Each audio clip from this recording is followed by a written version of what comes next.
ఓం శ్రీ సద్గురు చరణారవిందాభ్యాం నమః.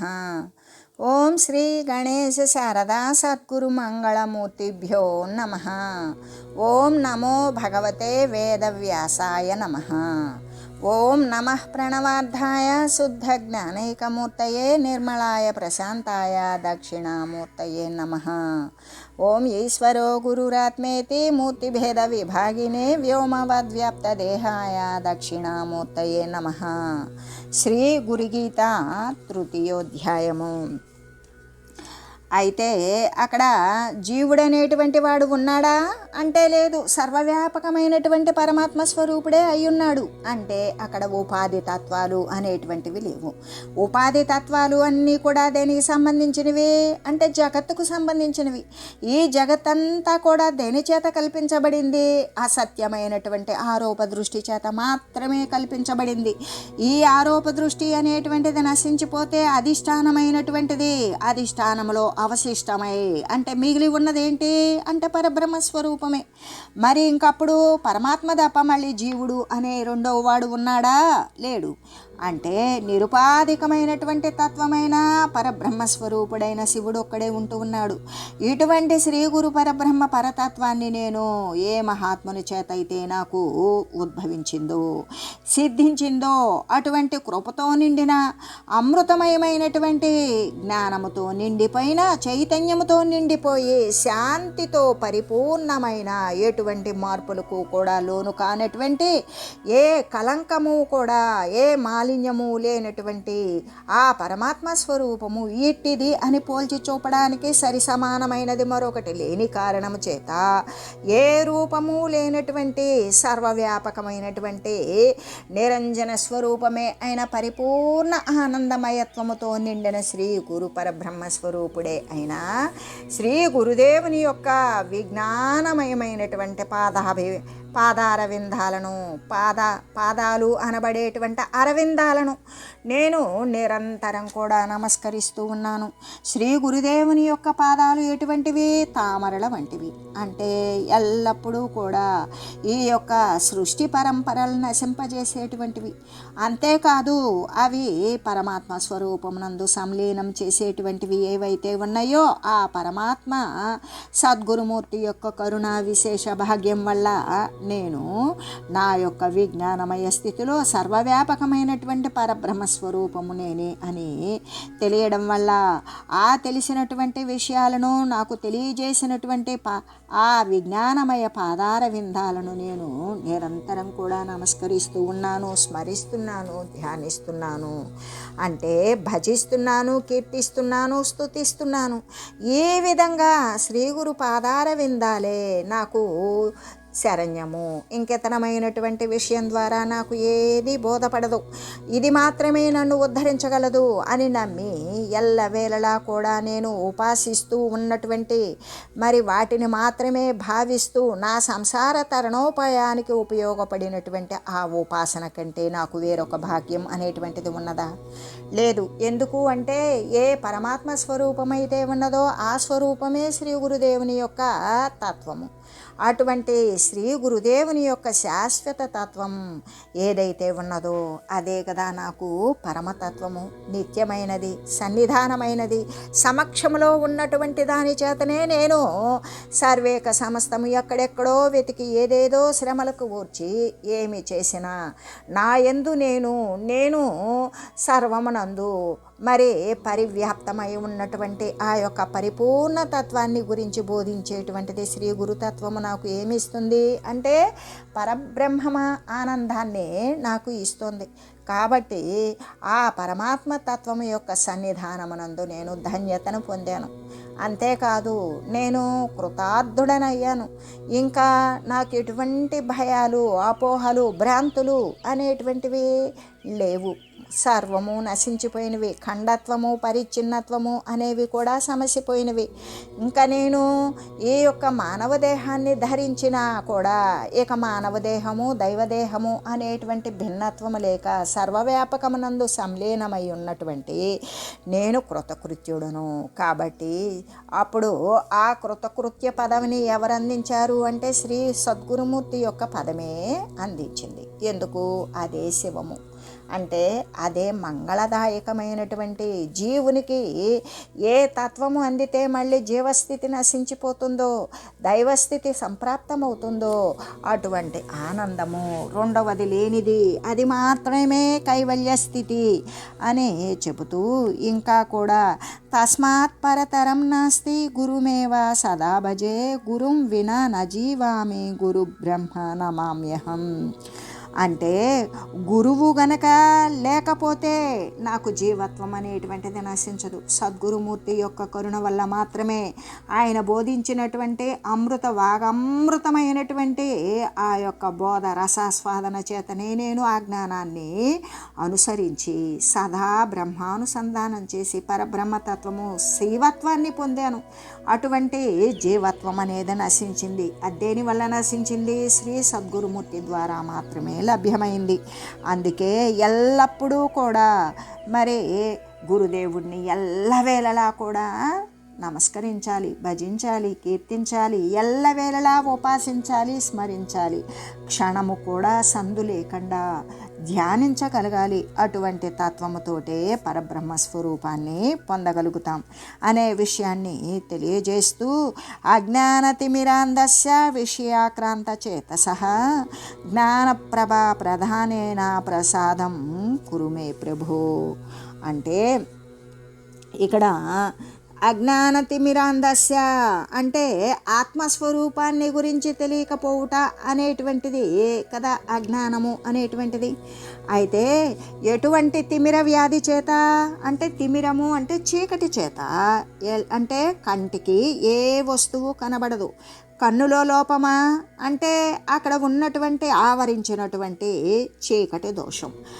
ఆ విధంగా అంటే శబ్దాది విషయాల చేత కానీ లేకపోతే విషయాల పట్ల ఉన్నటువంటి కోరిక చేత కానీ మనసంతా ఆక్రమించి వ్యాపింపబడినటువంటి అంతఃకరణము కలిగిన అంటే మనోబుద్ధి చిత్త అహంకారాదులు మొదలైనటువంటివి ఇవన్నీ కూడా ఈ తిమిరముతో నిండిపోయినప్పుడు ఇంకా నా యొక్క స్వస్వరూపమైనటువంటి ఆత్మను గురించి తెలియజేయడం అనే బ్రహ్మజ్ఞానము అనేటువంటి ఆత్మజ్ఞానాన్ని శ్రీ సద్గురుమూర్తి ఇస్తూ ఉన్నాడు. అలా ఇవ్వడం వల్ల దయాస్వరూపుడైనటువంటి ఓ స్వామి, ఓ జగద్గురు, మరి నాకు ఆ ప్రసాదాన్ని జ్ఞాన ప్రసాదాన్ని దయచేయు అని ప్రార్థిస్తూ, అంటే శ్రీ గురుగీత బోధ యొక్క ముఖ్యాంశము అనేటువంటిది ఏమిటి అంటే శ్రీ గురుమూర్తి యొక్క అనుగ్రహాన్ని ఎవరైనా సరే తప్పనిసరిగా సంపాదించాలి. ఎందుకు అంటే తన గురించి తను తెలుసుకోవాలి, అంటే సర్వవ్యాపకమైనటువంటి పరమాత్మ తత్వాన్ని గురించి తెలుసుకోవాలంటే తనకి పరమాత్మకి మరి భేదం లేదని చెప్పారు కదా. అంటే ఎప్పుడు జ్ఞానానంతరము భేదం లేదు, జ్ఞానం ఉన్నప్పుడు మరి ఎటువంటి భేదం లేదు. జ్ఞానం లేకపోతే అజ్ఞానమే నిండిపోయి ఉంటే అప్పుడేమవుతుంది? శ్రీ గురుదేవుని యొక్క అనుగ్రహాన్ని సంపాదించవలసిందే. ఎందుకు? ఆ జ్ఞానం ఏ స్థాయిలో ఎక్కడ ముసుగు వేయబడింది అనేటువంటి విషయాన్ని తెలియజేస్తాడు. తెలియజేసినప్పుడు ఆవరించినటువంటి ఆ జ్ఞానాన్ని ఎవడికి వాడే తీసివేసుకుంటాడు. తీసివేసుకుంటే సర్వేక సమస్తం దేంతో నిండిపోయి ఉన్నది? జ్ఞానముతో నిండిపోయి ఉన్నది. కాబట్టి ఆ జ్ఞానం అనబడే ముసుగు తీసినప్పుడు సిద్ధించినటువంటి జ్ఞానం అనేటువంటిది ప్రత్యక్షమే అవుతుంది. అంటే శ్రీ గురుదేవుని యొక్క అనుగ్రహాన్ని, కరుణను తప్పనిసరిగా సంపాదించాలి. ఎందుకు అంటే తనను ఆవరించిన అజ్ఞానం తనకు తెలియదు. తనను ఆవరించినటువంటి అజ్ఞానం గురించి తనకు తెలియజేసినప్పుడు అదే జ్ఞానబోధ. ఆ జ్ఞానం ఈ స్థితిలో ఆవరించి ఉన్నది. పంచభూతాలతో వాటి యొక్క మిశ్రమాలతో ఏర్పడినటువంటి ఈ యొక్క దేహేంద్రియాల కలయికతో, దేహేంద్రియాల సంఘాతంతో ఏర్పడినటువంటి ఈ దేహం సత్యమని భావిస్తూ ఉన్నావు. దీనికి మూలమైనటువంటి పంచభూతాలే సత్యము కావు, అవే శాశ్వతము కావు. అంటే అసత్యమైన వాటితో నిర్మించబడినటువంటి దేహము కూడా అసత్యమే. మరి ఇది అసత్యమైతే మరి సత్యమైనదేమిటి అంటే దానికి మూలమైనటువంటి జ్ఞానము. జ్ఞానం కంటే కూడా జ్ఞానం ఎక్కడ నుండి ఉత్పన్నమవుతుందో ఆ పరివ్యాప్తమైనటువంటి సంపూర్ణ తత్వమే సత్యమైనటువంటి ఏకరసీభూతమైనటువంటి పరమాత్మ వస్తువు. ఆ పరమాత్మ వస్తువే సర్వవ్యాపకమైనటువంటి ఆ యొక్క శాశ్వతం. అది కానీ శాశ్వతం, ఇది శాశ్వతం కాదు. కానీ ఈ పరిచ్ఛిన్న వస్తువు, ఈ ఇంద్రియ సంఘాతంతో ఏర్పడినటువంటి దేహాన్ని సత్యమని భావిస్తూ ఉన్నావు కాబట్టి నీకు నువ్వే అజ్ఞానము అనేటువంటి ఆవరణ కప్పబడిపోయింది. నీ యొక్క కర్మల, కోరికల, మరి సంస్కారాల యొక్క విశేషము చేత. అంటే ప్రాపంచికంగా ఆరూఢుడివై ప్రాపంచికంగా స్థిరపడి ఉన్నప్పుడు నీకు అజ్ఞానము అనేటువంటి ముసుగు దృఢంగా మందంగా వేయబడినప్పుడు ఆ ముసుగు నుండి నువ్వు వేయబడినటువంటి ముసుగు ద్వారా కనబడే ఈ దృశ్యమాన వస్తువులు సత్యమని భావిస్తూ ఉన్నావు. దాని ద్వారా అంటే నీకు సత్య వస్తువేదో తెలియదు. నువ్వు ఎలా ఉంటున్నావో, ఎక్కడ ఉంటున్నావో పరిచ్ఛిన్నత్వాన్ని ఆపాదించుకొని ఈ దేహం నేను, మరి ఈ ప్రకృతి నుండి నేను ఈ వస్తు సముపార్జన చేస్తూ ఉన్నాను. ఈ దేహము సత్యము, దీనిని పోషించుకునేటువంటి దృశ్యము నిత్యము, దాని నుండే నేను పొందుతున్నాను అని భావించినప్పుడు అసలైనటువంటి సత్యాన్ని ఎరుగడు.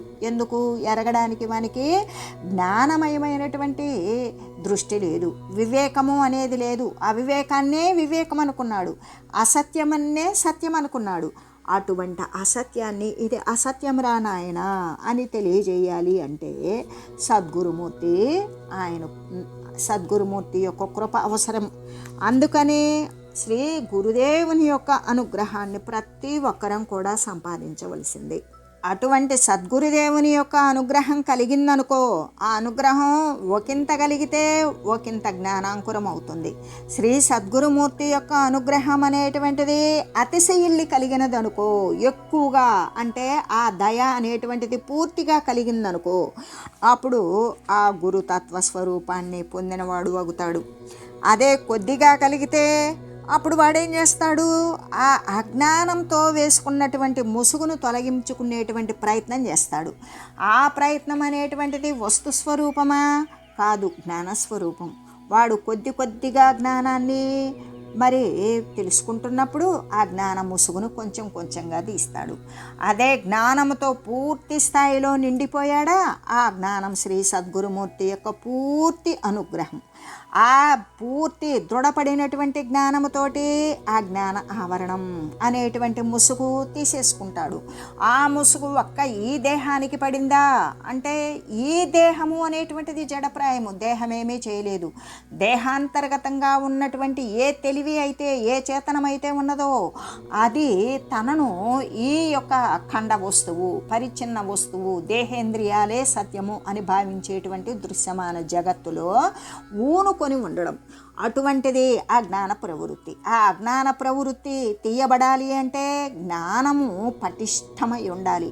అటువంటి పరిపుష్టమైనటువంటి జ్ఞానము ద్వారా ఆ జ్ఞాన ఆవరణ అనేటువంటిది తీసివేసుకుంటాడు. అంత పరిపుష్టమైనటువంటి జ్ఞానం దేని ద్వారా లభ్యమవుతుంది అంటే శ్రీ సద్గురుమూర్తి యొక్క అనుగ్రహం పూర్తి స్థాయిలో ఉన్నప్పుడు. మరి పూర్తి స్థాయిలో ఆ శిష్యునిపై అనుగ్రహం ఉండాలి అంటే ఆ వాడు ఏమి చేయాలి అంటే ఎల్లవేళలా కూడా అన్యథా శరణమ నాస్తిత్వమేవా శరణమమ అంటే నువ్వు తప్ప నాకు మరొక శరణ్యం లేదు. ఈ యొక్క భ్రాంతికి లోబడి ఉన్నానో, మరి ఇదే సత్యమో నాకు తెలియదు. ఈ సత్యము అసత్య విషయాన్ని గురించి ఒకంత వివరిస్తే సత్యమేదో తెలుసుకొని సత్యం వెంట నేను మరి అనుసరిస్తాను. అసత్యమేదో తెలుసుకుంటే అసత్యాన్ని వీలున్నంత త్వరితంగా నేను దూరీకరించుకుంటాను, దూరం చేసుకుంటాను అనేటువంటి దానితో శ్రీ సద్గురుమూర్తి చెప్పేటువంటి ఆ యొక్క అంటే ఆ సంసారాన్ని నశింపజేసేటువంటి జ్ఞానబోధను శ్రవణం చేయాల. శ్రవణము చేసి అంటే శ్రద్ధతో కూడినటువంటి, ఆసక్తితో కూడినటువంటి శ్రవణాన్ని చేయాలి. శ్రవణము అంటే సద్గురుదేవుడు బోధించేటువంటి జ్ఞానోపదేశాన్ని శ్రద్ధగా వినాలి. అలా విన్న తర్వాత అదే విషయాన్ని మళ్ళీ కూడా ఉపదేశానంతరం తను ఇతర కార్యక్రమాలు చేసుకునే సమయంలో దానిని గురించి మళ్ళీ కూడా మళ్ళీ సంస్మరిస్తూనే ఉండాలి. దాన్నే మననం అంటాం. అయితే అటువంటి మననము అనేటువంటిది ఏదైతే దృఢపడుతుందో ఆ దృఢపడింది ఆ మానసిక ఆలోచనలోనే ఉంటుందా? లేదు, అది క్రియావంతమవుతుంది. దానిని ఆ విధంగా అనుసరించటమే నిధిధ్యాసనం. ఏ విధంగా అంటే వాడు ఏ క్రియ చేస్తున్నా కూడా సద్గురుమూర్తి ద్వారా విన్నటువంటి విషయాన్ని, జ్ఞానైకమైనటువంటి విషయాన్ని ఆ జ్ఞాన మార్గంలో వాడు ఇక జపమని, తపమని, అనుష్ఠానమని, నియమమని, మరి అంతేకాదు శమము, దమము, ఈ సాధన చతుష్టయ సంపత్తి మొదలైనటువంటి వానిని ఒకదాని తర్వాత ఒకటి క్రమానుగతంగా ప్రోధి చేసుకుంటాడు, అనుష్ఠానంలోకి తెచ్చుకుంటాడు. ఆ ప్రకారంగా అభ్యాసం చేస్తూ ఉంటాడు. అలా చేస్తూ ఉన్నటువంటి వాడు మాత్రమే అంటే అప్పుడు శ్రీ సద్గురుదేవుని యొక్క అనుగ్రహం అనేటువంటిది పూర్తి స్థాయిలో లభిస్తుంది. అలా లభించినప్పుడు వీని యొక్క జ్ఞానం అఖండమానంగా ప్రవర్ధమానమవుతుంది. అలా ఎప్పుడైతే ప్రవర్ధమానమైనటువంటి అఖండ జ్ఞానం వీడు లబ్ధిని పొందుతాడో శ్రీ సద్గురుమూర్తి యొక్క అనుగ్రహం ద్వారా, ఇక గురుతత్వ స్వరూపం అనేటువంటిది వాడు పొందుతాడు. ఎలాగా? అప్పుడు అసలు శ్రీ గురుస్వరూపం ఏంటి అంటే పరమాత్మ స్వరూపమే, సర్వవ్యాపకమైనటువంటి మంగళకారకమైనటువంటి స్వరూపమే, సర్వము నిండినటువంటి సత్తా సామాన్యమే. అటువంటి స్థితిని అనుసరించేటువంటి వాడు కూడా పొందుతాడు. అంటే ఆత్మజ్ఞానము చేత వానికి ఏమొచ్చింది? సంపూర్ణమైనటువంటి అఖండ ఆనందం అనేటువంటిది లభించింది. అది అఖండ ఆనంద కైవల్యము అనేటువంటిది శ్రీ గురుపాదాల యొక్క శరణను పొంది శ్రీ గురుమూర్తి యొక్క జ్ఞానోపదేశంలో వాడు తనివి తీరా ప్రవర్తిల్లినప్పుడు ఆ ప్రకారంగా వాడు ఆత్మజ్ఞానాన్ని పురస్కరించుకొని ఆత్మజ్ఞానం యొక్క ప్రవర్తన చేతనే వాడు సంపూర్ణ అఖండమైనటువంటి కైవల్య తత్వాన్ని ఉన్న చోటనే పొందుతున్నాడు. ఎందుకు? ఉన్న చోటికి ఆ అఖండ సంపూర్ణమైనటువంటి కైవల్యం వచ్చిందా అంటే అక్కడ కైవల్యం లేనటువంటి ప్రదేశం ఉన్నదా? ఒక వైకుంఠధామంలోనో, ఒక కైలాసంలోనో, ఒక సత్యలోకంలోనో ఉన్నది అని చెప్పుకుంటారు. అది పురాణ కాలక్షేపం. అంటే ఏమీ తెలియనటువంటి వారికి ఆ లోకాలను పొందండి, తమస్సును విడిచి రజస్సును పొందండి, రజోగుణాన్ని విడిచి మరి సత్వాన్ని పొందండి అని చెప్తారు. కానీ సత్వగుణానికి అతీతమైన నిర్గుణ స్థాయి అయినటువంటి సర్వగుణాతీతమైన ఏ పరమాత్మ వస్తు స్వరూపము సర్వదా సంపూర్ణంగా సర్వవ్యాపకంగా ఏకరసమాత్రంగా రెండవది లేనిగా ఎలా వ్యాపించి ఉన్నదో, ఎలా ప్రకాశిస్తూ ఉన్నదో, ఏది ప్రకాశిస్తూ కూడా సర్వాన్ని కూడా ప్రకాశింపజేస్తూ ఉన్నదో ఆ పరమాత్మ స్వరూపమే అనేటువంటి విషయం ఎవరికి తెలుస్తుంది అంటే ఆ తత్వాన్ని పొందినటువంటి వానికి తెలుస్తుంది. అంటే వాడు ఉన్న చోటనే మరి కైవల్యాన్ని పొందాడు. అంటే కైవల్యము అనేటువంటి ఒక ఖండ వస్తువు కాదు, అఖండ వస్తువు. అది ఎక్కడ ఉన్నది అంటే ఎక్కడ ఉన్నది అక్కడ ఉన్నది అని చెప్పడానికి సాధ్యము కాదు. అంటే ఒక సంకల్ప మాత్రమంత స్థానము కూడా ఖాళీ లేకుండా సర్వేక సమస్తము కైవల్యము అంటే ఆ పరమపదము, ఆ శాశ్వత పరమ కళ్యాణకారకమైనటువంటి పరమాత్మ స్వరూపము సర్వే సర్వత్రా నిండి నిబిడీకృతమై ఉన్నది అని చెబుతూ, అందుకే అతను ఉన్న చోటనే పొందాడు. అంటే ఎక్కడ చూసినా పరమపదమే. మనం చూడని దోషం, మనం అనుసరించలేకపోవడం, మనం ఆ తత్వాన్ని పొందలేకపోతాం. కానీ ఎక్కడ ఉన్నా అదే పరమపద తత్వము. కాబట్టి శ్రీ గురుదేవుని యొక్క కృపా కటాక్షము చేత మాత్రమే శిష్యుడు ప్రార్థిస్తున్నాడు. ఎలాగంటే ఒక ప్రార్థన చేయాలన్నా, ఒక జ్ఞానాన్ని గురించి శ్రవణము చేయాలన్నా, ఆ శ్రవణం ప్రకారం నిధి నిక్షేపించినట్లుగా నిక్షేపించబడినటువంటి జ్ఞాన మార్గంలో అనుసరించాలన్నా, అదే శ్రవణము చేసినటువంటి విషయాన్ని మళ్ళీ కూడా మననము చేయాలన్నా, ఎల్లవేళలా కూడా దానినే సంకల్పించి దాని ప్రకారం అనుసరించాలన్నా, ఎన్ని ఆటంకాలు వచ్చినా తట్టుకొని నిరాటంగా తన స్వస్థానమైనటువంటి పరవస్తు రూపాన్ని చెందేటంత వరకు విశ్రమించకుండా చేసేటువంటి ఏ ప్రయత్నమైతే ఉంటుందో అదంతా కూడా శిష్యుడు దేని ద్వారా పొందుతూ ఉన్నాడు అంటే శ్రీ సద్గురుమూర్తి యొక్క కృపా కటాక్షము చేత మాత్రమే పొందుతూ ఉన్నాడు. వీనంతటికి వీడికి ఉండేటువంటిది ఈ జగత్ సంబంధమైనటువంటి ఈ అంతరేంద్రియాలతో కూడుకొని వాడు ఎటువంటి ఇబ్బందిని పడుతూ ఉన్నాడు అంటే ఈ అహంకారముతోటి దేహేంద్రియాలతో కూడినటువంటి దేహమే నేను అనుకుంటున్నాడు. మరి ఈ చిత్తముతో కూడుకొని ఈ దృశ్యేంద్రియాలలో నుండి ఏదో సంపాదించుకొని ఆనందాన్ని పొందాలి అని చింతిస్తూ ఉన్నాడు. ఇక ఈ మానసేంద్రియాలు ఈ యొక్క దేహేంద్రియాలే సత్యము అని భావించేటువంటి బుద్ధితో చెడు రకంగా అంటే తనకు తానే హితము కానటువంటి విషయాన్ని నిశ్చయిస్తూ ఉన్నాడు. ఈ సంకల్ప వికల్పాలతో కూడుకొని మానసికమైనటువంటి పారమార్థిక జ్ఞాన చింతలేక ఆ మనసు అనేటువంటిది ఈ దృశ్యమాన వస్తుతనే సత్యమని ఈ దేహాన్ని నిత్యమని భావిస్తూ ఉంటాడు. ఈ అంతరేంద్రియాలలో చొప్పించబడినటువంటి జ్ఞాత తెలివి ఏమవుతుంది జగత్తులోనే చుట్టబడి ఉంటుంది. అనేక క్లేశాలకి పాశాలకు లోబడి ఉంటుంది. ఇదంతా నశించిపోవాలి అంటే శ్రీ సద్గురుమూర్తి యొక్క అనుగ్రహాన్ని సంపాదించాల్సిందే. అప్పుడు ఈ మానసేంద్రియాలు ఏవైతే ఉన్నాయో మనసు బుద్ధి చిత్త అహంకారాలు ఇవన్నీ కూడా చొప్పించబడినటువంటి తెలివి దేనిని ఆసరా చేసుకుంటుంది సద్గురుమూర్తి యొక్క అనుగ్రహాన్ని ఆసరా చేసుకుంటుంది. భక్తిని సలుపుతుంది. మరి ముక్తితత్వం కోసం ప్రయత్నిస్తుంది. ఈ భక్తికి ముక్తికి మధ్యలో ఉన్నటువంటి జ్ఞానమే వారధి అవుతుంది. ఈ జ్ఞానాన్ని అనుసరించాలి అంటే సద్గురుమూర్తి యొక్క సదుపదేశము అనేటువంటిదే అవసరపడుతుంది. ఆ సదుపదేశం ద్వారా వాడు జ్ఞాన మార్గాన్ని అనుసరిస్తాడు. అలా అనుసరించినప్పుడు ఇంకప్పుడు వాడు ఏం చేస్తాడు అంటే ఉన్న చోటనే కైవల్య స్థితిని పొందుతాడు. అంటే శరీరం ఉండగానే ముక్తత్వాన్ని పొంది జీవన్ముక్తుడు అయినట్లుగానే వాడు శ్రీ సద్గురుమూర్తి యొక్క కృప అనుగ్రహం అనేటువంటిది పూర్తి స్థాయిలో ఆయన యొక్క కటాక్ష వీక్షణం ఆయన యొక్క అనుగ్రహపాతం అనేటువంటిది జరిగిందనుకో అప్పుడు వాడు ఉన్న చోటనే ఆ శిష్యుడు ఆ కైవల్యాన్ని పొందుతాడు. అందుకనే శ్రీ గురుదేవుని యొక్క కృపా కటాక్షము చేతనే ఈ జ్ఞాన మార్గము అనేటువంటిది అందుబాటులోకి వస్తుంది. కాబట్టి ఎల్లవేళలా కూడా శిష్యుడు అనేటువంటి వాడు శ్రీ గురుదేవుని యొక్క కృపా కటాక్షం కోసమే కోరుతూ ఉంటాడు. ఆ జ్ఞానోపదేశం కోసమే ప్రార్థిస్తూ ఉంటాడు అని తెలియజేస్తూ ఓం మంగళం శ్రీ గురుదేవాయ మహనీయ గుణాత్మనే సర్వలోక శరణ్యాయ సాధురూపాయ మంగళం. ఓం లోక సమస్త సుఖినో భవంతు.